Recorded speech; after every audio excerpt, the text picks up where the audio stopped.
السلام عليكم ورحمة الله وبركاته من قناة حمام الخير.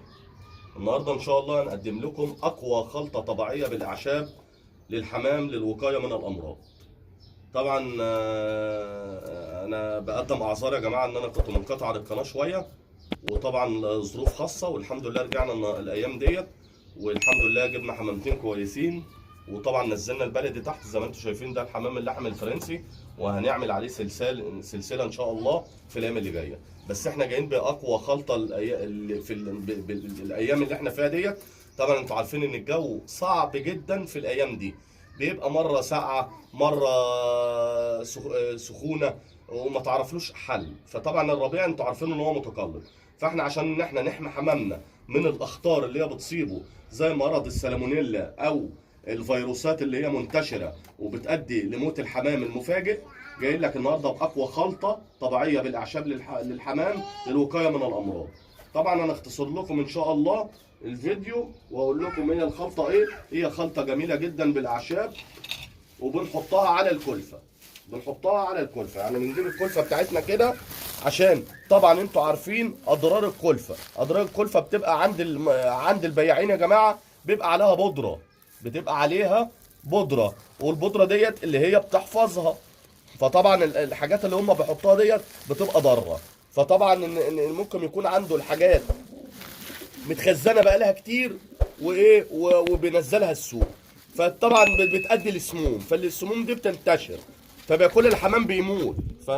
في ناس في التعليقات بتسال بتقول لي هو ليه الحمام بيموت عندي، الزغاليل بتموت عندي. عفوا، الزغاليل بتموت عندك عشان خاطر يبقى يا اما عندك تلوث في الميه مش نظيفه، ممكن يكون عندك تلوث في الكلفه مش صحيه وكلفه مش كويسه، فهي بتؤدي للموت المفاجئ. وبرضو عليك بالفلاجين، يعني مثلا حاول ننزل بالفلاجين في الميه لمده يومين. للراجل لصاحبنا اللي هو كان بيسال على القناه، فهو يا ريت يا اخي تكون سامعني دلوقتي في الفيديو ده. انزل مرتين في الاسبوع للوقايه من الامراض. فالنهارده خلطه التعفير ده يا جماعه خلطه كويسه، وخلطه بتحافظ على الحمام من الموت المفاجئ والفيروسات اللي هي منتشره في الايام دي. اهي ادي الخلطه يا جماعه. الخلطه ديت عباره عن كركم، بصل بودر، توم بودر، جنزبيل، قرفه. فطبعا الحاجات ديت يعني مش عايز اقول لك، فيها منشط كبد، فيها مضاد سموم. الكركم مضاد سموم، منشط عام. الزنجبيل منشط عام، وفي نفس الوقت رافع خصوبه، يعني بيقوي خصوبه الحمام وبيرفع من الحمام. برضو ما ننساش التوم البودر منشط برضو عام. ولو عندك مثلا فرد ما بيخصبش، هيخصب باذن الله. البصل بودر برضو يا جماعه برضو كويس ومفيد للحمام وصحي. هي الاعشاب كلها كامله متكامله يا جماعه، يعني كامله متكامله. كل العشب اللي بيبقى في العشبه ديت هو اللي بيبقى في العشبه ديت، وبيبقى زياده او ناقص او مختلف في المسميات اللي احنا بنقولها. ده رفع خصوبه، منشط عام، منشط كبد. الحاجات دي هما في الاخر وفي الاول، عشان ما نطولش عليكم في الفيديو ده، رافع مناعه قوي. يعني عشان خاطر ان انت تحافظ على حمامك، اهو كل اللي انت تعمله على 3 كيلو كلفه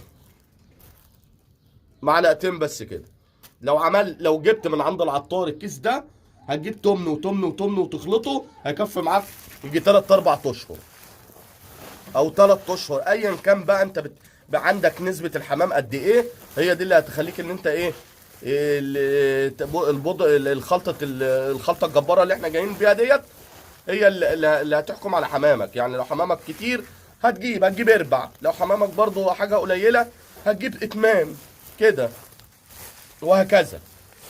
ادينا احنا بنعفرها اهو يا جماعه، بنوريكم التعفير عشان بحيث ان انت تحط لحمامك الكلفه تكون كلفه نظيفه، تشتريها من ناس موثوق منها، وتديها الخلطه الجباره دي. الخلطه الجباره دي والله العظيم يا جماعه لو اديتها للحمام، هو التحديق ده صدف وفحم ورمله وطوب وحاجات زي كده، هيبقى عندك مزرعه حمام ما شاء الله. الحمام هتلاقيه عندك بيبيض باستمرار، هتلاقيه بيبيض باستمرار. فانا عشان انا ما اطولش عليكم في الفيديو ده، انا اوريكم الحمام وهو بياكل. بكلفه دلوقتي، وارجوك اما تيجي اكلف مره واحده في اليوم. لو في زغاليل اكلف مرتين، يعني لو عندك يا اخي زغاليل اكلف في اليوم مرتين. لو عندك زغاليل اكلف مرتين عادي، وما تسيبش الاكل باستمرار قدام الحمام عشان الحمام بيعمل عليه زبل.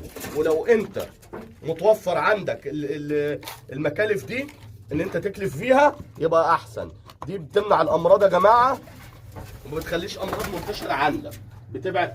اما لو الحاجات اللي هي مفتوحه، الحاجات اللي هي مفتوحه زي اوان، زي العلافات اللي كان عندي الاول، انا حبيت احدث برضه واجيب حاجات برضه ايه عشان احفظ الحمامتين. انتوا عارفين اللحم الفرنساوي يعني القص منه بالشيء الفلاني غير البلدي خالص.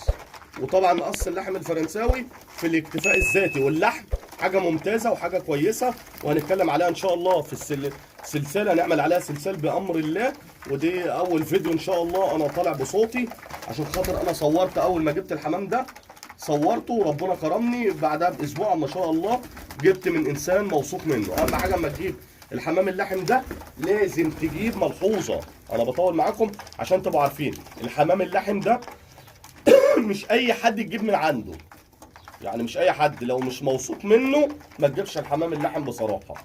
تجيبه بقى زغاليل وتجيب وتغير الدم، تجيب من هنا جوز، قصدي من هنا قص، من هنا قصين، من هنا 3، وتعمل اللي انت عايز تربي 5 قصوص 10 قصوص قصين، انت وحسب امورك الماديه اللي انت هتقدر ان انت تعمل بقى مشروع صغير او اكتفاء ذاتي في بيتك، تاكل منه انت وعيالك، تاكلي منه انت وعيالك.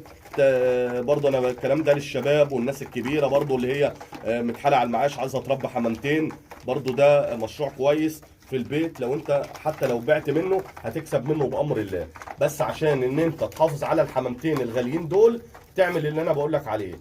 اول ما تجيب اللهم صل وسلم وبارك على سيدنا محمد وعلى اله وصحبه وسلم، اول ما تجيب الكلفه على طول الخلطه الجباره ديت، توم باودر، بصل باودر، جنزبيل، قرفه، اللهم صل وسلم وبارك على سيدنا محمد، كركم. يعني حاجات والله العظيم سهله. لو جبت لك ب 50 جنيه مشكل لغايه، وكل كلفه مثلا على كل 5 كيلو معلقه، والله العظيم هتحمي حمامك من اي مرض او اي كلفه، حتى لو لا قدر الله وقعت فيها وحشه هتحمي حمامك بامر الله. ليه؟ ان انت عامل وقايه. الحاجات دي كلها بتقتل الميكروبات، ده عشب طبيعي من عند ربنا. فطبعا الخلطه الجباره ديت ان شاء الله ان شاء الله هتجيب معاك فايده وهتدعي لي. ويا ريت تكتبوا لي في التعليقات لو حد عايز يسال اي سؤال. لا تنسونا بالاشتراك وتفعيل زر الجرس حتى يصلكم من قناه حمام الخير كل ما هو جديد. والسلام عليكم ورحمه الله وبركاته.